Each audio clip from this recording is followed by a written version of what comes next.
This program is brought to you by Emory University.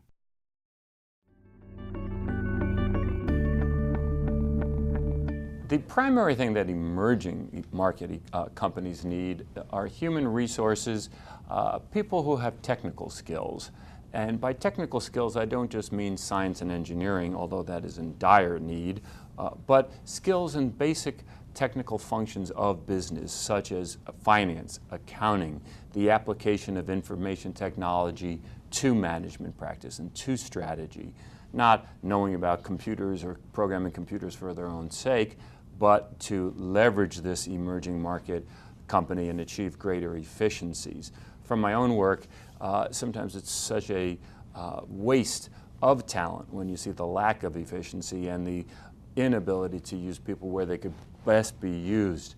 What we ultimately need are managers who understand something about metrics. How do you measure? How do you measure performance? How do you measure the return of an investment in machinery, in training, in other words, in human capital?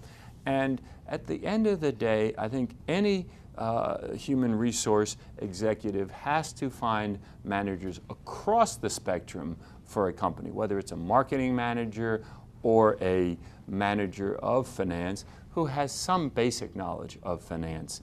And the reason I say that is there are all new approaches now to marketing. We're moving away from the idea of taking out huge, expensive advertising campaigns on television. And instead, people are experimenting with all these social networking media. And it seems like advertising may shift more to Facebook than television, for instance. And there's a lot of growth and interest in emerging markets, such as India, in social networking sites. And it may be much more cost effective. So the question, though, for an executive is, are they able, do they have the skills, the technical skills, to measure the return on various, let's say, approaches to doing marketing campaigns on Facebook versus getting a Twitter presence versus still taking out print ads or television ads. So that's just one example how you need these basic technical blocks such as finance, and you would need the same thing, of course, before you decide, do we enter another country? Because increasingly emerging market companies themselves are entering other countries, even advanced nation economies such as the US. So there needs to be some metric to measure what is our prospective return on investment. Often the top leaders and the top human resource managers of the large companies in emerging markets are aware of the need of technical talent. It could be the talent I've been speaking about, people that are technically trained in finance and accounting and information systems and applying information systems and information technology knowledge to the business enterprise, as well as scientists and engineers who are doing the basic research and development functions, because ultimately a firm can only survive in a global marketplace if it innovates, if it has some creative research and development. Now, the great problem is, first of all, because many of these emerging markets are still quite poor financially. You know, often we wax eloquent about how large their middle class is or how wealthy they are. The fact is they're emerging, but they're emerging from poverty. Given that, they often don't have educational systems that can reach a decent sized percentage of their population. They have people are as talented as anywhere else and as intelligent, but a small sliver would be reached, say, at a high university level or graduate level with technical education. Compounding that is a brain drain. There are so many opportunities in the wealthier nations, such as the US, such as in Europe. Even in a slow economy, there's still this hungering for people that really are good at science and engineering. There's still a tremendous shortage around the world. So if the person who is talented and is trained well in a science or engineering or technical topic in an emerging country, and if they would like to stay and help economic development in their country and help the local companies grow, often the income differential is so large, the ability to move to another country and even ultimately help the remaining family by repatriating some of that large income back to their original country to help family and build orphanages.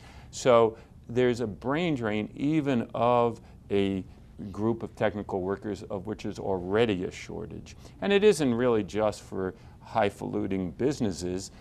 There's, a shortage of nurses in rich countries around the world, not just in the US, but Germany and the UK. And the very few nurses that are trained at a high level in Africa, many of them are recruited away with the very high incomes they can earn in these advanced economies. So there is a dire need for more education and more training in developing nations, but also for incentives and mechanisms that there would not be as much of a brain drain. There's a plethora of relationships between business and government regulation in emerging economies. There are well over 100 economies that could be described as emerging, although frankly many of them are still mired more in a situation of some poverty and people don't want to use the word anymore, but a somewhat underdeveloped economic status. So maybe there are 40 or 50 nations who could truly be called emerging markets. In other words, it goes well beyond the Chinas and Indias and Brazils. Now, given this, again, there's a whole plethora, as I said, of relationships, some where business really has the upper hand, to other ones where the government so overregulates that it ossifies the entire ability not only to do business, but to attract things such as foreign investment, investment that could create jobs or bring in new technology or new and better management practices. So obviously there has to be some kind of balance, some kind of optimal balance between business being able to have some say over what they consider the most efficient practices, but also government making sure that business is leaving some value added behind for the society and not just exploiting the society or its natural resources. Often in the past, we have leaned into a direction of where businesses overregulate. Sometimes it also gives them a more clear path to corruption because they have the power through regulations to ask for bribes or to ask for favors for family relatives. In a more free and open environment with less regulations, there's less of an opportunity for government to say we're going to treat you differentially toward these regulations. Sadly, we had moved in the 1990s toward a situation, I think, of more of a balance, but particularly in the Americas, we do see a swing back toward the left, toward a lot of government control. Many nations in Latin America seem to be moving away from the market or from foreign investment as a tool that could create jobs, that could bring in technology. So I'm personally not someone who says let the free market reign. You do need some government controls, you need safety considerations, you need the protection of the labor and the environment. But on the other hand, because there are something like 200 countries out there, if a country over-regulates, and especially if it uses that as a mechanism to increase the opportunities for corruption by the government, a global corporation has 200 other nations that they can bring their capital to and create jobs. So it's a playing field that is still working itself out, but we are right now in a swing of the pendulum toward the left, toward more government involvement in the economy. Interestingly, in the United States, as well as throughout the Americas, to a certain extent in the whole world, but I think focused on the Americas. The emergence of a robust middle class in India and China really is one of the game players of the 21st century. There's all this talk about 300 million middle-class people in India, 300 million middle-class people in China, which is quite interesting because the entire population of the U.S. is 300 million. Well, this tells us two things. One is they really aren't middle class to the extent a U.S. person is middle class, because the U.S. economy is still much bigger, for instance, than China's economy. So if they had 300 million people at our middle level, at our average level, just those 300 million would be as big as our economy. And they have a billion other people, since they have 1.3 billion people. So when we hear about middle class in India and China, from the perspectives of a European or someone in Japan or the US, we should really consider it lower middle class. But lower middle class is very interesting from a business standpoint. And therefore, that's why I say it is the game changer, perhaps, for business in the 21st century.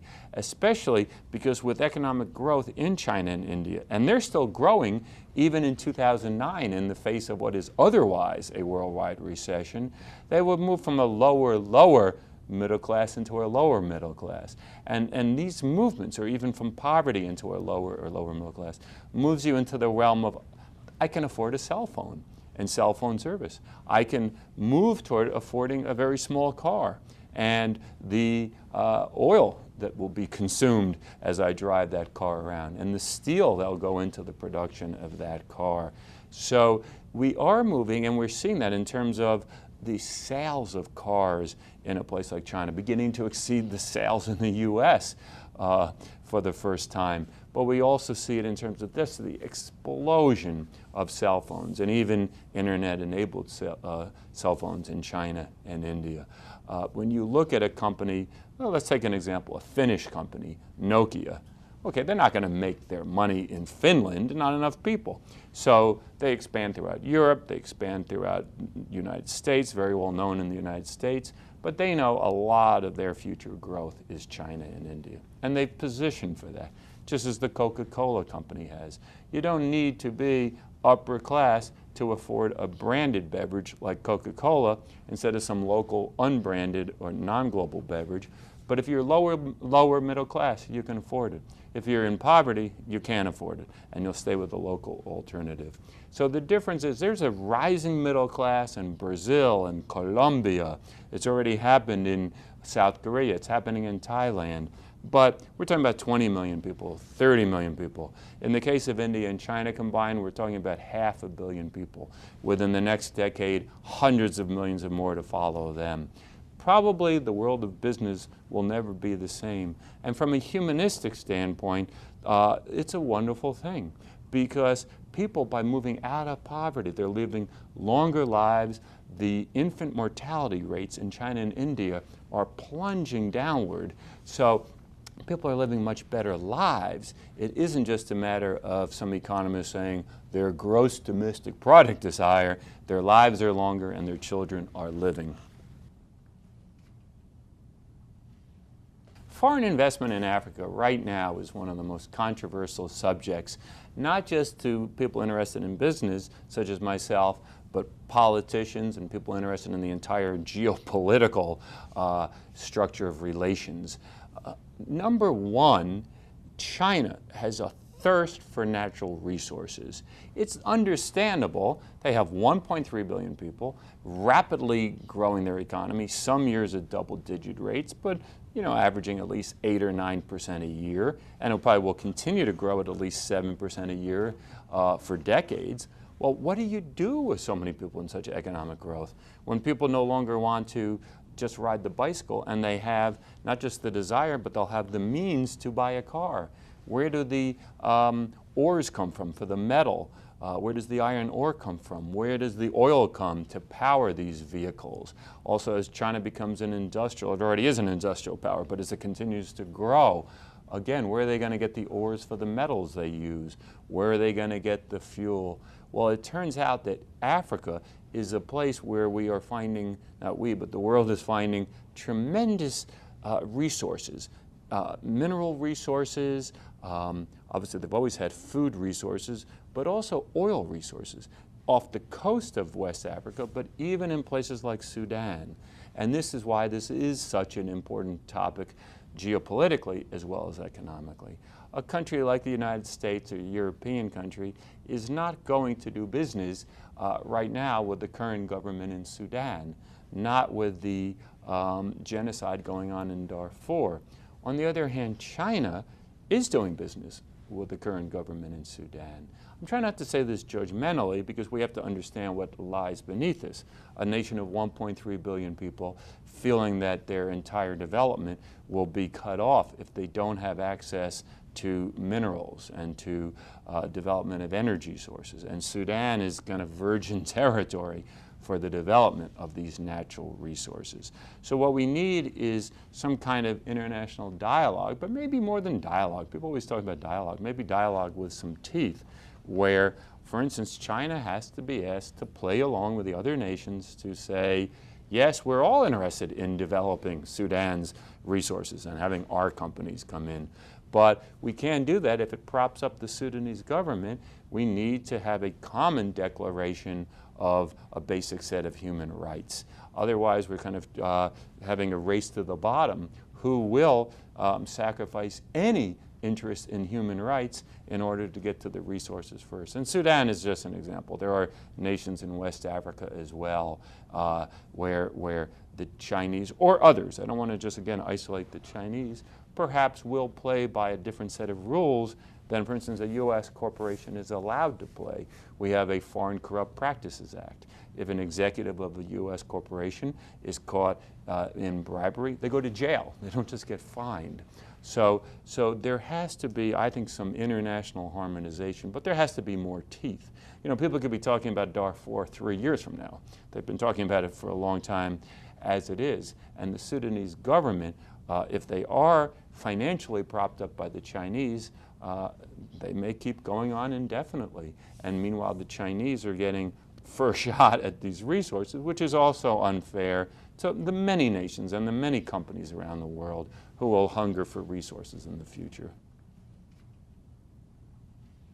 Yeah, and China doesn't think it has to change, and it seems unlikely that it will change. Again, I think it would take a kind of a more coordinated approach by the rest of the world, because China itself is gaining power. It's becoming the second superpower on Earth, and it doesn't like what used to be the sole superpower and is still the primary superpower, the U.S., pushing them around.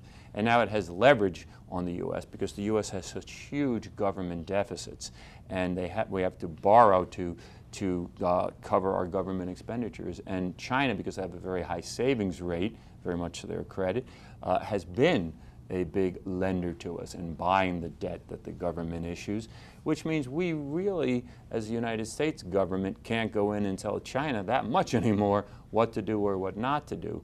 On the other hand, China knows that one reason it's had such great economic growth and will have it is they benefit from an open trading system that they can sell to rich countries around the world, including the U.S. and Canada and Australia and European countries, in a very open environment where their goods are able to come in without taxes, without quotas. So at some point, it may be that all those markets that are open to China might have to say, you know, we believe in free trade, but we also believe in human rights, and we believe in an equal playing field as to reaching resources, which we would all like, but reaching them once we, as a global group of nations, make sure that the exploitation of natural resources is not either exploiting the people or propping up a government that can exploit the people. An interesting thing about China is in many resources, it has more resources than any nation on Earth. For instance, China has vast reserves of coal. Now, one problem, of course, is they use coal for a lot of their energy, and that's one reason 16 out of the world's 20 most polluted cities are in China.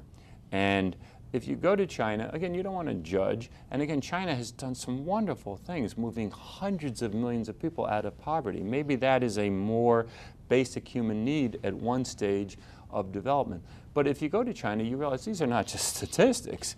There is a tremendous pollution, not just of the air, but also of the water. And part of that, not all, is due to the heavy reliance on coal, which is not that unusual. China has these vast reserves of coal. They have enough coal to last them for hundreds of years. However, as China has become kind of an industrial supplier to the world, and as they passed the U.S. and became the world's largest producer of steel, for instance, to make steel you need iron ore and coal. And they really don't have iron ore. Now, what's interesting is Brazil does. And in the last few years, you've seen China make many attempts to become much closer to Brazil. Now, I don't think that they're propping up any human rights abuses in Brazil, and it makes business sense from both sides. And it's very much, I think, in the interest of the U.S. to see Brazil develop. It's 200 million people. It's not even barely the second biggest population in our hemisphere. It's by far the second biggest. It's the fifth biggest population on Earth. And it is a large economy that is resource rich. So it's very much in the interest of the U.S. to see Brazil develop. And one way it will develop is by selling its vast resources to the world, iron ore, and now they're discovering a lot of oil. But there is developing a symbiosis, perhaps, between China's needs and some of Brazil's resources. There's also some match between Australia, which has a lot of resources such as iron ore, and China. So what we have in China, for instance, is a nation that does produce a lot of rice. But, for instance, maybe they need soybeans for some more basic proteins. And that is the beauty of free trade, of course, is usually there are many nations that have much more of something than they need, and they're very efficient at its production. Like the U.S. is very efficient at producing, I don't know, cotton or soybeans or graduate education. Jamaica is very good at producing beach holidays and reggae music. And China has its strengths, but also has great needs. But that is also why China is very much benefited if there's a more open global trading system. And I think that does give the world some leverage over China to say there are certain rules that we all abide by, and we don't care how big you are, you have to abide by them too. There is right now so much focus on sustainability and being green and protecting the environment. And I think that obviously is a topic that will last not just from now, but for the rest of time. A lot of people don't realize, for instance, that the world is going to add, for the next few decades, 75 million people a year, 100 more people every 42 seconds. The reason you don't hear it commented on too much is there's the aging of baby booms in Europe, in Japan, in North America. So we think of our populations as aging and maybe diminishing someday. Well, actually, the U.S. population will keep growing every year because we actually do have babies. We don't have the low birth rates of Japan and Korea and Europe and Russia, but also, of course, we're somewhat welcoming of immigrants, although that's always being debated. Still, Europe, Japan, Russia, these are nations that are or will suffer population declines. So how does the world add 75 million people? Of course, that is why emerging markets are so interesting to business. They're not only adding 98% of the world's population growth, but as we spoke about, so many people are moving from poverty to lower middle class and therefore able to buy so many products of the big global branded companies. Now, let me move beyond talking about green, though, and sustainability, because it seems that everyone is talking about it. So something of particular concern to me is gender equity. They get it right in a place like Sweden, where if you look at their parliament, I think it's more than half women. So it isn't just some lip service. Here's a picture of our vice presidents, and there's always going to be one woman and probably one person of color. But it's surprising usually if there's two women. Or here's our board of directors, and there's always one woman, and maybe increasingly two, as long as they have at least 12 people there. As opposed to a place like Sweden, where, and even Austria is moving toward the types of maternity policies, for instance, that would really give a woman an equal chance to rise up in the workplace and to continue to rise, to leave the workplace if they felt like it and not if they didn't, and depending on whatever they want to do. But if they do leave for a while, to come back in at a level where they can achieve some equity and some ability to rise to the top depending on their own talents. And this is still something that's greatly needed throughout the world and even most developed countries. And the U.S. has made tremendous strides, but needs to continue to make more strides. We're not at the level of any Scandinavian nation yet when it comes to equity. But particularly, firms have to think about, I believe, the life cycle of for instance, a woman? Does she have the same opportunities? Does she have the same expectations placed upon her as a man who maybe enters a firm? And does she have enough role models? And as universities, we have to think about that. There are role models as professors in comparative literature departments or Spanish departments, but do we have enough role models? Do we have enough tenured women in business schools? We're starting to have more in medical schools, but now 50 or 52% of the people entering medical school are women. Are there enough senior women? Has there been equity to get to the truly senior posts? So there are role models. So a young woman entering medical school says, I can be a scientific researcher as well as a doctor. I could one day be the dean of a medical school. So developing, I think, role models in a broader range, and not just mentors, but role models. Role models even back into middle school. Do young girls think I should stick with math or with science and not kind of have symbols that I should move into something? We still need to go a long way in that, and firms have to be the leaders. Firms, for instance, to give a concrete example, have to carve out time for their women executives, for their women who are doing research and development, their scientists, to go out. And I think my unique contribution here is I've been hearing about people going out to high schools once in a while. I think you actually have to go to middle schools.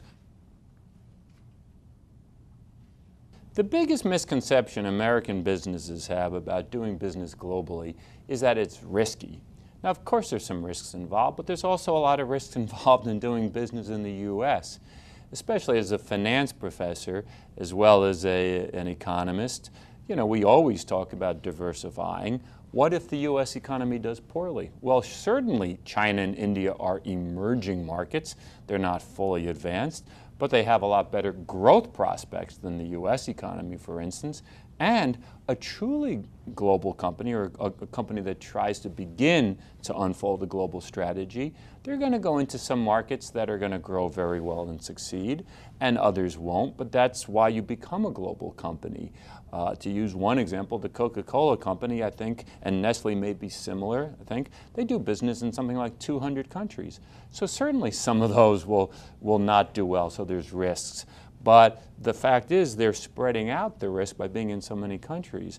And finally, what the misconception is they out there, they're risky. Doing business out there is risky. Well, that implies we're not risky. For instance, the U.S. is the least risky, the most secure, the most favorable place to do business. Now, not only did I argue before that you shouldn't put all your eggs in one basket, but let's examine this basket for a minute.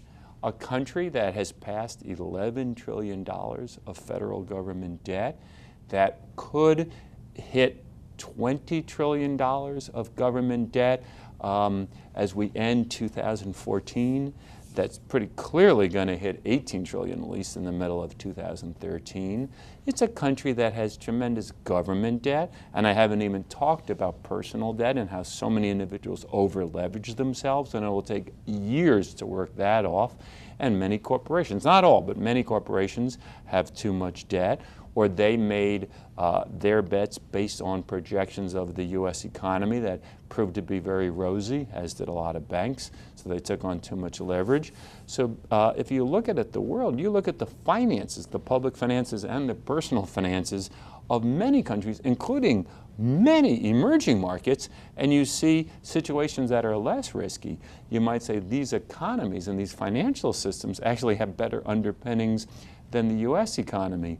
If I may say something that may almost seem political at the end of this interview, when I say that the U.S. government will go from 11.4 trillion of debt to possibly 20 trillion, that is not actually a criticism of the government stimulus plan, for instance, because we were in a situation when the government stimulus plan was passed that there were people on television, for instance, talking about a possible second Great Depression, a deflation where prices go down and therefore the prices of homes keep going down and many homes go below the value of the mortgage and there's more foreclosures. Well, as I speak here, no one talks about a second depression anymore. I'm not saying it's only due to the stimulus. In fact, a lot of the impact of the stimulus is still to be felt, but it's easy to forget how close we were to falling into an abyss, and how very timely and aggressive actions by the Federal Reserve, as well as by the new administration and Congress, not all that I would say are the perfect things as you look back on it in hindsight, but action was taken when we were on a knife edge, when we were looking into an abyss. And now people are talking about, well, does the economy turn around in October or November? Does it turn around very slowly or slowly? And in that regard, I'm actually an advocate of the stimulus, even though it means bigger deficits in the short term, more government spending, some tax cuts, and we would have had large deficits no matter what. If the economy went into a depression and everyone lost their jobs, no one would be paying taxes. So I just wanted to kind of conclude with an overall picture of the United States will be riskier, it will have a lot of debt, but one great thing is I also want to conclude that if people are not optimists, if they're hamstrung by thinking about risks instead of opportunities, not only will they not go global and they'll miss out on most of the great growth opportunities of the 21st century, they won't go beyond their own hometown. And, you know, it's a very boring world in your own hometown. There's a whole world out there, 6.7 billion people. And you don't have to be the best at many things. If you can even choose one small sliver and decide that you're going to focus, because that's what you're good at, and try to become the best, then you can leverage that out over 6.7 billion people and have quite a life.